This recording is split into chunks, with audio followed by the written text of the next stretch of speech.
Hello मेरे प्यारे भाइयों एवं बहनों, आज हम इस क्लास में 21 फरवरी के लिए जो साइंस का पेपर है आप लोगों का, वो हम 10 से 12 क्वेश्चन की चर्चा हम करने वाले हैं।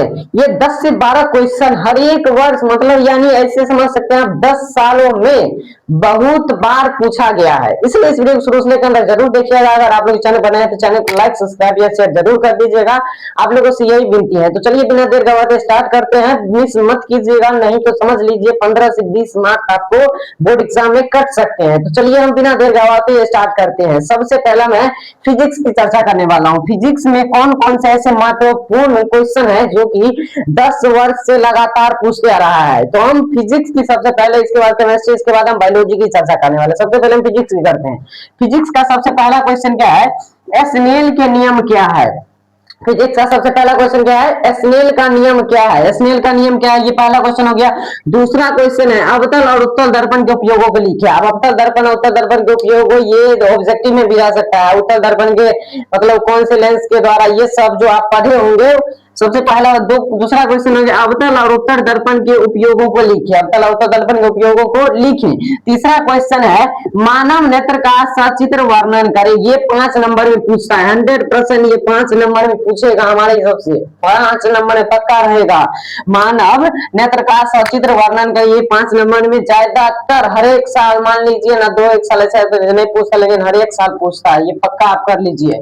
चौथा नंबर क्या है?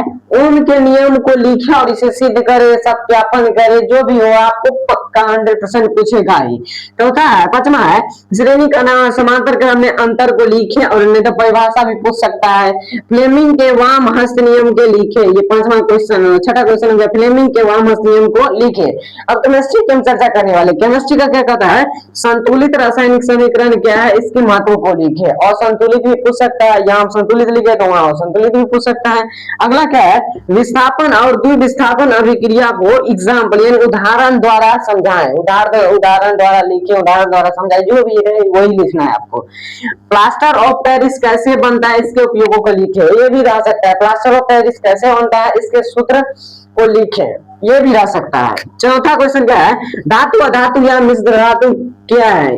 धातु अधातु मिश्र धातु के 2 उदाहरण को लिखे, या धातु अधातु क्या होता है, मिश्र धातु क्या होता है, इसके 2 उदाहरण को लिखे, 2 उपयोगों को लिखे, ये सब भी रह सकता है।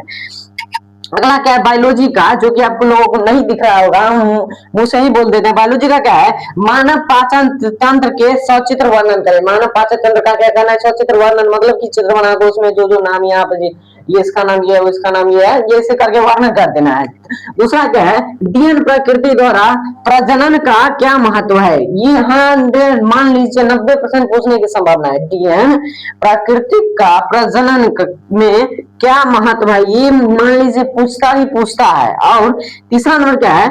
मेंडल के प्रयोगों को लिखे। मेंडल जो पौधे क्या कहते हैं, वो पौधे पर जो प्रयोग किए थे उसके प्रयोगों को कह रहा है लिखने के लिए। चौथा कह रहा है ओजोन परत का घर्षण क्यों होता है, इसके प्रभाव को लिखे। ओजोन परत का घर्षण है मतलब जैसे ऐसे करके रगड़ा क्यों होता है, इसके प्रभाव को लिखे। ओजोन का सूत्र क्या होता है? O2 होता है, बता देते हैं। चलिए, तो उम्मीद करते हैं आप लोगों को ये वीडियो अच्छा लगा होगा। इसलिए इस वीडियो को आप लोग दबा के शेयर करिएगा अपने दोस्तों में। और आपसे निवेदन है इस चैनल को लाइक सब्सक्राइब शेयर जरूर करिएगा। मेरे चैनल का नाम है राहुल एजुकेशन ऐप, जो कि पहले 2 था, अब हम बदल के कर दिए हैं राहुल एजुकेशन ऐप। तो चलिए, धन्यवाद, नमस्कार, प्रणाम।